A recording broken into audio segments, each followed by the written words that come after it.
Seems though this is the 45th day of quarantine, there seems to be no end to the stay-at-home orders in the near future. So it's about as good a time as any to build a gaming PC. And today we're going to build a computer I like to call the king of 1080p 60fps gaming that can even do some video editing and streaming on the side. More on that after the intro.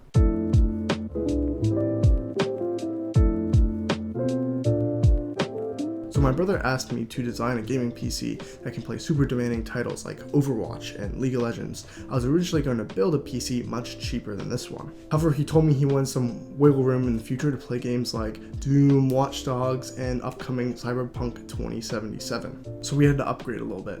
As a result, we have a really great all-around PC for content consumption, creation, and gaming. First, I want to talk about why we picked the components we chose, but here are a list of timestamps so you can fast forward to the part of the video that you are most interested in. First, let's start with the heart of this build. It needs no introduction, but the Ryzen 5 3600 is the processor we chose for this computer. A week ago when we ordered all the parts, this was one of the cheapest Ryzen 3rd gen chips that you could buy. Since then though, they have released their 3000 series Ryzen 3 set of processors, which all have 4 cores, 8 threads, which is absolutely perfect for gaming. I would have bought a 3rd gen Ryzen 3 instead of our Ryzen 5 for this build because this computer is not going to be used for a lot of multi-threaded workloads like video encoding and 3D modeling. The Ryzen 5 is still a great processor for the amount of money that you pay, and if my brother ever considers some light video editing or streaming in the future, he will be all good.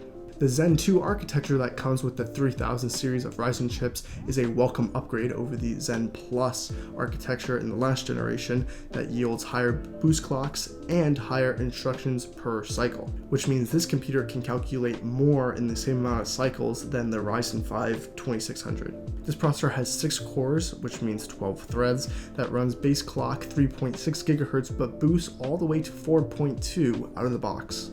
And even though this is not the Ryzen 5 3600X, this chip is able to be overclocked to squeeze out more performance if you so desire. The reason these Ryzen processors are so good compared to AMD's previous budget high-threaded processors like the FX 8350, which I still use in my computer, is because the Ryzen processors are much better at single-threaded workloads like gaming. Not to mention the FX processors ran super hot and zapped a ton of power. So these Ryzen processors are freaking great. One of the best things about Ryzen 3rd gen chips is they are backwards compatible with some Ryzen 2000 series compatible motherboards. So they're compatible with older chipsets. X570, X470, and B450 are all chipsets that have potential to run the new AMD processors. X570 motherboards work straight out of the box, and X470 and B450 compatibility depends on if your motherboard manufacturer has a BIOS update supporting the new CPUs. Luckily, however, some of these motherboard manufacturers that make B450M and X470 boards are starting to just ship them with the updated BIOS, and that's why we chose the MSI B450M Gaming Plus Micro ATX motherboard. That was a mouthful. To be honest, it doesn't have any features that make you go, wow, and it doesn't have built-in RGB, but for the price of this board, coming in at just $105 on Newegg makes it a tremendous value for Ryzen gaming builds. Port selection is good on the back, but this being a micro ATX motherboard provides some constraints, such as the fact that cooling on the VRMs is not particularly great for overclocking. But for a person like my brother who probably won't overclock at all, it's a great choice. And about that lack of RGB, this board does have headers to put in RGB lighting strips in the future if that's your kind of thing. Next, on to RAM. Ryzen likes fast RAM, so that's why we went with 16 GB of Corsair Vengeance 3200 MHz RAM, which happens to be the only RGB component in this build. The reason Ryzen processors like faster RAM is because AMD uses something called an Infinity Fabric to connect pairs of CPU cores together. The speed of this fabric scales directly with the speed of your RAM, so the faster your RAM is, the faster these pairs of CPUs can talk to each other. I'm sure 2666 MHz RAM would have been fine too, but the cost difference wasn't that big, so we didn't want to take the risk. Now onto the heart of any gaming build, the GPU.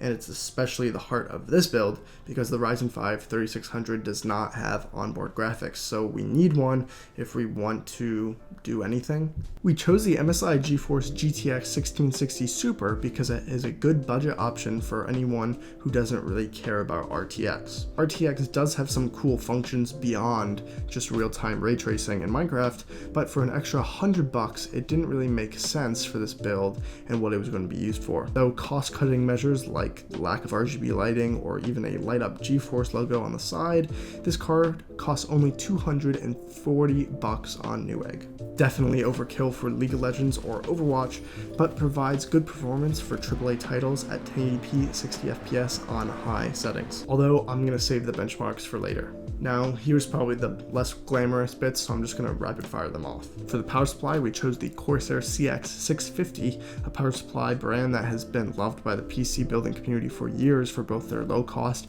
efficient, and reliable options like this one, but also higher cost offerings like fully modular power supplies. For the storage, we went with a 500GB Samsung 970 EVO Plus M.2 NVMe SSD for super fast boot times of both Windows and applications like Steam and Discord. Finally, the case, which is a fractal design Focus G Mini. The reason we chose a micro ATX motherboard is because, well, we chose a micro ATX case to take up the least amount of space and provide some portability whenever he moves. The case is pretty nice as it didn't cost a fortune, has a window on the side, and good routes for cable management. It also takes up to 2 SATA drives to add either an SSD or hard drive.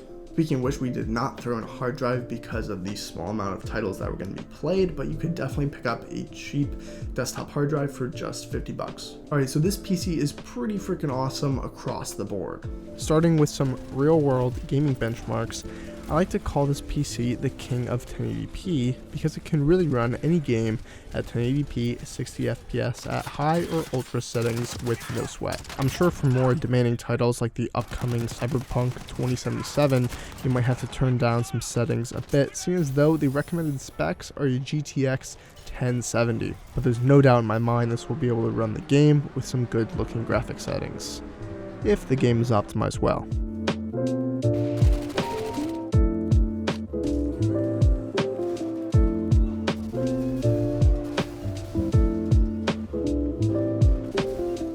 Moving on to some non-gaming benchmarks, I tested this PC with Puget Systems'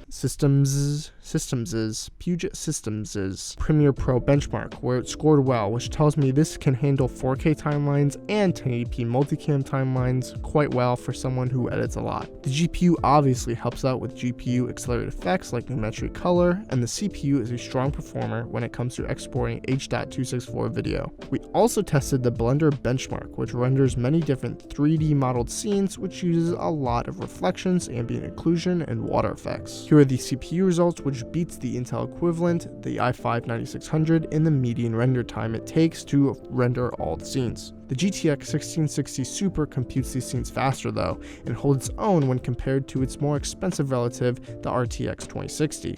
Finally, the punishing Unigine superposition benchmark shows this PC scores well in the 1080p gaming series of benchmarks and is even a VR-ready computer on high settings. So if you are a VR enthusiast, this PC would be a fantastic choice for someone on more of a budget. That's it for this video. All mentioned parts will be in an Amazon affiliate link down below if you want to check them out. It was actually a ton of fun to do a PC build, and I hope we can do some more in the future. In particular, I'd love to see how much performance we could squeeze out of like a cheap desktop, upgrade it, and see how it can game. On the other side, how sick would it be if we could build a Threadripper RTX 2080 computer and just see how it encodes video and games and all that sort of stuff. Anyways, thank you guys so much for watching this video, and we will see you guys next week.